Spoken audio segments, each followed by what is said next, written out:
Happy birthday, Mortal Kombat Shaolin monks. You've become 20. And still, to this day, you are my favorite video game of all time that hasn't been remastered. And still, to this day, you are my favorite video game of all time. Nothing could ever take your place. This video was inspired by videos like Ranton's God of War rewrite, or Monica Cineroll's explanation of Subnautica 2. These are big fans of these series who are explaining what they would want and what they think would be the ideal experience for fellow fans. And I think it's, for me, with it being my favorite game since I was ever playing video games, I feel like I have a duty to create my own version of Mortal Kombat Shaolin Monks, or the sequel, I should say, that never came to be, Mortal Kombat Fire and Ice. And I think now is the prime time for this stuff. With games like Split Fiction, Cuphead, It Takes Two, people enjoy these co-op games that are streamable games. I think that's what we need. That's why we need Shaolin Monks right now. A long time ago, in a Mortal Kombat server run by the Cynical Warlock, he asked us the question, what would our ideal sequel to Mortal Kombat be? And I put my heart and soul that I had in that moment, and my idea was not the best, because I defended other people's opinions. But, I just wanted to uplift people. I have thought about this conceptually, is what I would believe would be the perfect sequel to Mortal Kombat Shaolin Monks. It's going to take a lot of editing.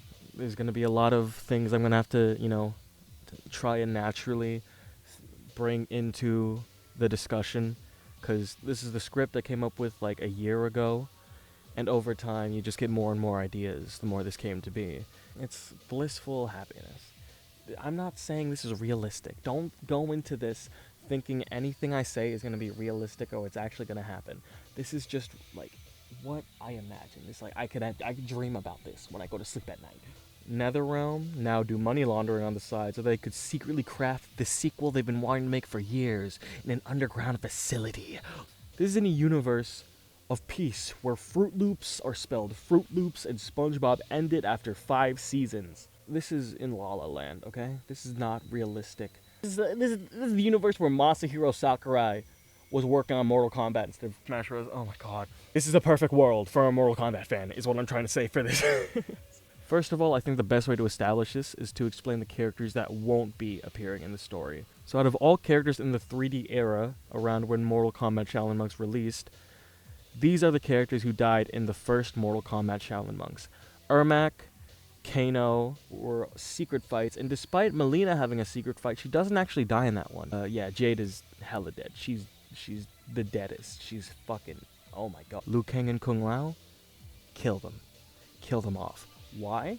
Because Quan Chi, who appeared at the end of Shaolin Monks, now with Shinnok's amulet, has managed to free Shinnok and trap Raiden in his amulet. I want this to be like everything is going awful. Everything that could possibly go wrong is going wrong. Murphy's Law. Quan Chi, with the help of the Red Dragon, we had previously teamed up with after the fall of the Black Dragon due to its leader getting fucked up in the last game, managed to murder Liu Kang and Kung Lao after a group of not only powerful demons, but hordes of demons. And a few revenants hidden in the back. You don't see them, but you see silhouettes. Similar silhouettes, and you're like, ooh, what could that be? All rushing, and in a final and tragic beginning cutscene, it's all over. They dead as hell. It's endgame. If you're thinking NetherRealm would never kill off Liu Kang and Kung Lao, like in the opening cutscene of the sequel to Shaolin Monks, just remember Liu Kang died at the start of Deadly Alliance, and Kung Lao was just, blam, he's dead, just on the stairs at the start of Deception. This is when they were just killing everyone. The next cutscene will be Sub-Zero rushing down a hall in a Lin Kuei temple. Why? It's because the Cyber Initiative has begun. This is the sort of tutorial area. However, when you pick Sub-Zero and Scorpion, or if one of you are Sub-Zero, but if one of you isn't Sub-Zero, it'll be random between the two who chooses. One of you will be Smoke. hear me out. You choose Scorpion and Sub-Zero, but it starts with Sub-Zero and Smoke in the beginning area. This is where you learn basics like using your special moves and, you know, a little bit of fighting. You fight a couple of cyborg and you learn about the jumping mechanics and all that. No boss fights yet. We don't do any boss fights yet. This is learning movement. You know, give some time to learn about the differences. You know, there's a 20-year gap, hypothetically, between these two games. Things are bound to have changed and upgraded. Smoke will have his own moves different from Scorpion's, but still partially similar, so that's not a really big change in gameplay. New mechanics and new uses for their old mechanics in the previous Mortal Kombat. There could be things like countering or parrying, using enemies as shields, and then after that basic area where you learn about the gameplay, it goes to a cutscene. Sub-Zero is rushing down the hall, with Smoke not too far behind him, but there is a boulder or something obstructing the area that they are trying to escape from. This is in a Lin Kuei temple. It could be a giant brick wall or a pile of corpses, something like that. And so this shows the new mechanic of either if you're playing alone, you have to take time from fighting, or the few spaces you have when enemies aren't spawning to try to interact with and destroy the barrier. Or if you're playing co-op, one of you will be destroying the barrier while the other fights off and defends you, stops you from getting off, similar to Johnny Cage in the Wuxi Academy or Sub-Zero with the Wall of Blood. After finally breaking down what was blocking their path, Sub-Zero rushes out, but as Smoke is about to follow him, a spear shoots directly through Smoke's heart, and he is pulled back into the depths of the Lin Kuei temple. Sub-Zero is heartbroken. He's pained. He has just witnessed his friend die and be taken away from him. As Sub-Zero runs into the nearby forest to escape the Lin Kuei temple and the following cyborgs, Scorpion comes out of the ground. They are about to engage in a battle. Scorpion has been abandoned by Quan Chi, but he still seeks to kill the one taking the name Sub-Zero, to reunite him with his brother in death. But Fujin stops them, similar to what Raiden does in one of the final cutscenes of Mortal Kombat Shaolin Monks. You see how it's like, you know, parallel? Fujin tells them there is no time to argue, no time to battle. And he uses his wind powers to bring both Sub-Zero and Scorpion up into the Sky Temple. Fujin explains everything about how Liu Kang and Kung Lao were killed in a raid on the Shaolin Temple. Most of the monks were still alive, because the demon's main goals were there to just kill Liu Kang and Kung Lao.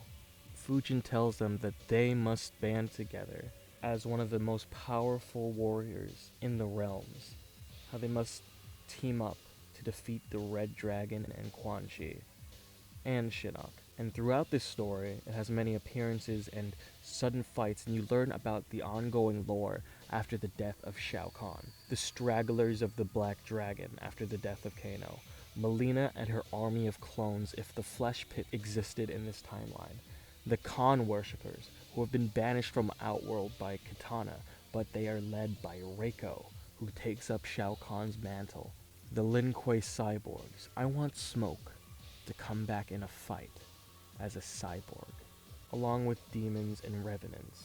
The Netherrealm will be more prominent and have more levels centered around its many layers, explaining the different stages of the Netherrealm. There's different levels of hell. There could be different levels of the Netherrealm. I think this was something possibly touched up upon in Mortal Kombat 11's Spawn ending, but I'm going to have to recheck on that one. The Netherrealm's locked down, but there's still 8 hells left to purge. I wanted to create the most endgame, everything in the universe is against you situation to really sell the stakes of it. To really explain why Scorpion and Sub-Zero must team up despite being sworn enemies. Throughout the story, I want subtle Easter eggs and references to Sub-Zero and Scorpion's endings in the Mortal Kombat 3D era. Like a fatality similar to Scorpion going through Onaga and his Deception ending. Hotaru going after Sub-Zero for one reason or another. And then, like, he captures him. He's about to kill him. Scorpion, get him! At the last second. Scorpion getting assists from Sub-Zero while he's fighting Draman and Moloch at Quan Chi's base, and Sub-Zero pulling Scorpion out of the tornado of souls so that his tainted soul isn't completely destroyed by the spirits. Oh my god! A scene where we fight Cyber Smoke, and then we come across Noob Smoke, who like hold down Sub-Zero, and like they're about to kill him, but Scorpion comes in to save the day to show that they wouldn't survive this if they weren't together, emphasizing why it is important that they're teamed up. Time to talk about specifics. More stupid finishers. Mortality, brutality, fatality. I want this game to be like so ridiculous with animalities, you know? Like, yeah, Scorpion turning into a scorpion, that's fine. I bring back the penguin for this. Kung Lao had his rabbit hat that he beat you to death with. That was the funniest thing in the world as a kid. Stage fatalities, those are a given. I think faction kills could like go away though. Friendships. You do a friendship to an enemy, and then they're on your side and they fight the... Oh my god. Of course this doesn't work on all enemies, similar to how fatalities didn't work on all enemies either in Mortal Kombat Shaolin Monk. Babality. Turn your enemy into a baby, and then you can pick up the baby and you throw it at the other end. Rai Cho. Just put Rai Cho in there. I don't know what he'd do. I don't know what part he'd be in. Background character, I don't know. Just put him in somehow, dude. Now these are a couple smaller things also. Shang Tsung's arena from the opening being playable. This is as a versus stage. You could break the pillars or throw your opponent into the pillars, similar to Reptile's pillar fights. And if you break down all of the pillars, it will make Shang Tsung appear on the stage as his boss fight from Mortal Kombat Shaolin Monk's E original. The Smoke Easter egg in the original Shaolin Monks. But since Smoke is a playable character, I think they should replace him with Chameleon and Khameleon, the male or female. I think it could be randomized because at the end it doesn't really matter. You do a bunch of challenges like similar to what you did for Smoke's challenges, and what do they give you? They give you the ladder mode from Mortal Kombat 9. It's a perfect like throwback to unlocking Mortal Kombat 2. That you can play Mortal Kombat 9. Of course, not the full game. You don't play the story. You don't play the challenge tower. It's just the ladder mode. But that's all I need, baby. That's all I need. That's just the ladder mode. You fight Goro and Gintaro. You fight Shang Tsung. You fight Shao Kahn. They would never do this. But god damn it if they did. All the characters from Versus mode in the original, yeah, they don't appear in the story. So make them still playable. Make them still playable through the game. If you can make Sub-Zero and Scorpion playable in the original Mortal Kombat Shaolin Monks, I think we should be able to play Katana, Baraka. Oh my god! You already stabbed him in there. Are you okay? Okay. Reptile, Johnny Cage in the story. Because I don't want to have to use mods to do that. The unlock system will be similar to Castle Crashers, let's say, where you beat the game with this character and you unlock a new one. You beat this challenge, you can get this character. Or you could keep red coins. I think red coins were a nice thing. I just think keeping them to, like, single player mode, because if you're lame and have no friends like I did, you don't really unlock everything. We should expand the versus mode in this, is what I believe. But, you know, it's Mortal Kombat Fire and Ice. I think you should, you know, maybe double the characters in versus mode. I'm just saying. I feel like for Mortal Kombat Fire and Ice, I think for versus mode, you should have the ninjas. I think Mortal Kombat Fire and Ice should be able to have all of the ninjas. I don't think in the story they should all be playable. A few as boss fights, a few has hidden boss fights, but that, you know, a game about the Mortal Kombat main ninjas, you should have every ninja in the Mortal Kombat history. And of course now that includes Floyd, but you know, back then it was just Chameleon, it was Noob, it was Rain, Ermac, maybe Tremor, I don't know, that's like a weird gray area. I'm gonna go through stages and like ideas for like parts of the story, because I think we should dive more into the idea of realms, since we only really went into like Nether Realm, Earth Realm, and Outworld, and I think Chaos Realm and Order Realm should really get some more time since we've barely seen them. I loved how Shaolin monks incorporated legacy stages and like made them into their bigger locations, like the Living Forest and the Portal. I love that so much. Oh, the ideas I'm about to share. I think more unique stage hazards, like Shang Tsung would be pretty enjoyable. Except those unkillable knights in Shao Kahn's stage. I absolutely hated them. To the stage, which is the burial of Liu Kang's tomb, but now it's Liu Kang and Kung Lao's tomb. Section where you're on the nether ship. I don't know why they wouldn't just use portals, or why they'd be on the nether ship. Just make it happen, because you could be in the nether ship at the top layer, but you're originally in the bottom layer, so you fight there too. Oh my god! Quan Chi's fortress is a given. You could go to Sarna Ruins. Why would you go there for the Kami Dogu? I don't know. Just give me a reason to be in here so we could have so many of these classic stages return. Meteor Storm as a training grounds to establish everything that's been going on. Maybe it could be a hub area. I don't know. Soul Chamber. I don't know why the Soul Chamber would be a thing. Maybe they could resurrect Ermac into another boss fight since he was just an Easter egg in the last one. Hear me out. Subway level in Shaolin Monk. Oh my god. Oh my god. If that didn't get you like hyped at just the idea. Oh, what do? You just throw enemies into the subways. That's it, and you run through it.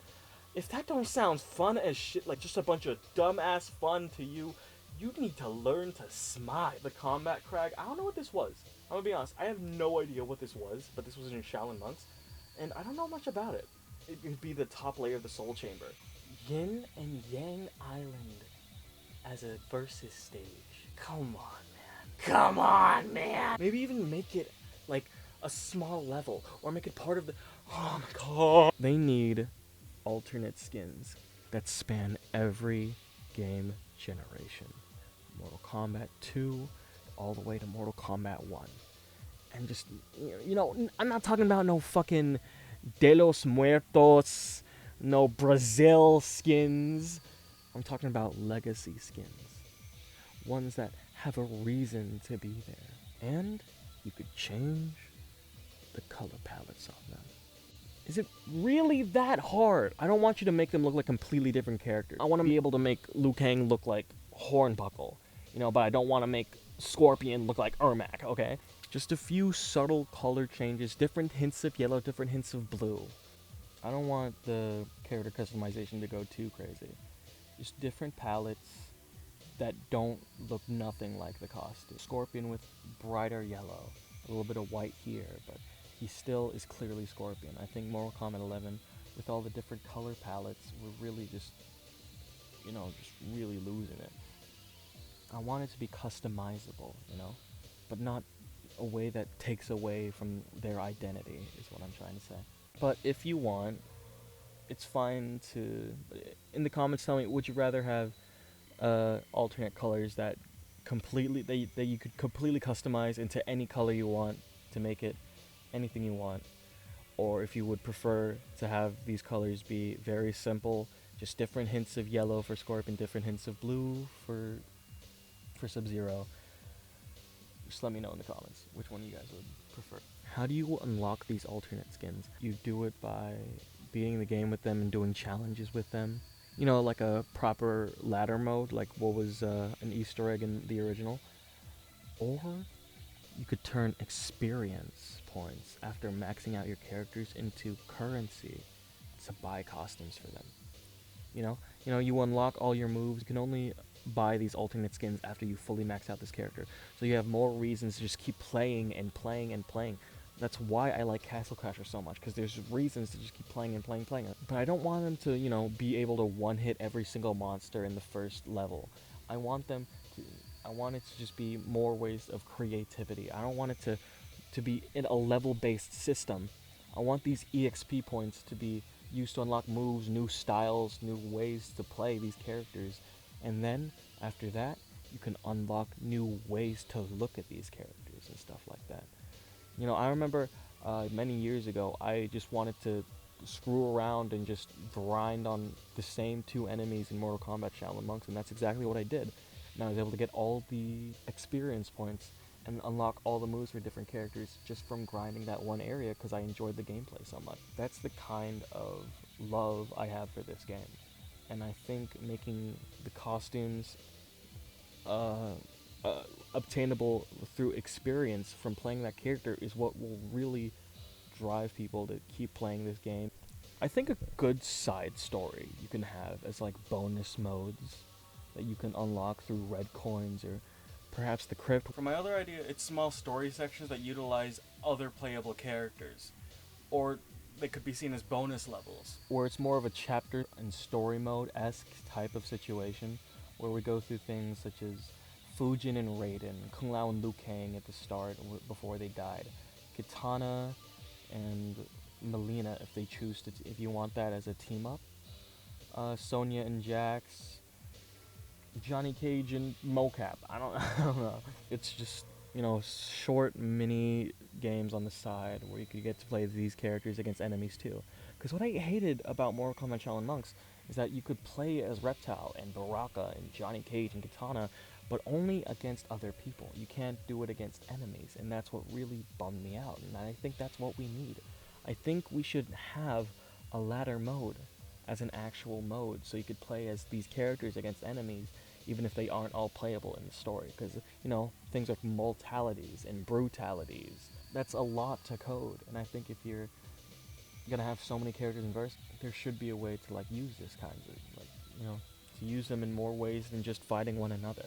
That's what will really elevate this and make this truly the Mortal Kombat Shaolin Monks experience. About a couple custom skins that I want specifically for Mortal Kombat Fire and Ice in this definitive version of it. Thing that we haven't gotten, we have never gotten, is a Kung Lao masked guard skin. And why not? Tell me right now why Kung Lao has been seen disguised as a masked guard ever since his introduction. We haven't been seen as it. He was seen as it in Mortal Kombat Shaolin Monks' opening and Mortal Kombat 9 during Scorpion's chapter. And the fact this hasn't been utilized as a skin, I think it's kind of a sin. I like, dude, it kind of, Kung Lao's Deadly Alliance skin kind of looked like it, but at the same time, I want the mask there, is what I'm saying. And of course, outfits like Zombie Liu Kang and Revenants for all of the characters who were canonically a Revenant. And of course, Revenant versions for all characters who were a Revenant. Fire God Liu Kang, they'd probably go with MK1, but I'd prefer if they added the MK11 version. They can have both. I'm creating this. This is my idea. I think it's pretty funny if you fight Revenant Kung Lao and Revenant Liu Kang, maybe even as the Revenant skins, and you're just like, who's who? It's that fun, stupid gameplay that is what made Shaolin Monks so enjoyable when playing with friends, the few times I did so.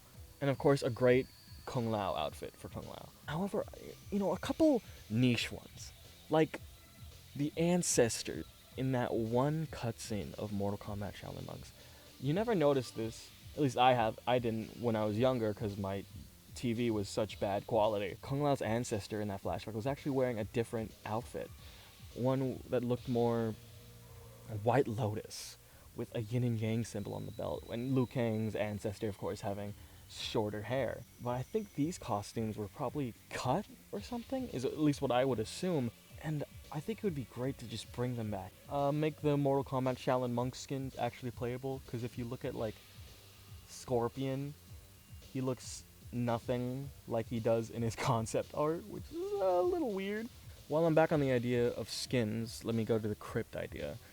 Maybe the possibility of a Krypt area, integrated into the story, where you will go into this Krypt area and you'll be able to unlock stuff, concept art, possibly characters, new modes maybe, the mini-game modes I previously mentioned, and a little thing. I know a lot of people hate Collector because he is definitely one of the worst characters added, but I think having things like Collector, the Collector being an NPC that you could find in the crypt, just digging through people's graves, and you could find him and beat him up and just combo him into oblivion until he finally dies and drops what he found, which is more coins. I think that's a good use of him as just an NPC, as just something to beat up, is what I'm saying. Of course, will this ever happen? No. But, more ideas for, different types of games that I think I would love to see. A Mortal Kombat versus DC, where it's like split fiction, where you're a Mortal Kombat character in the DC universe and you're a DC universe person in the Mortal Kombat universe. Oh my god! And you guys are just fighting. Oh my god.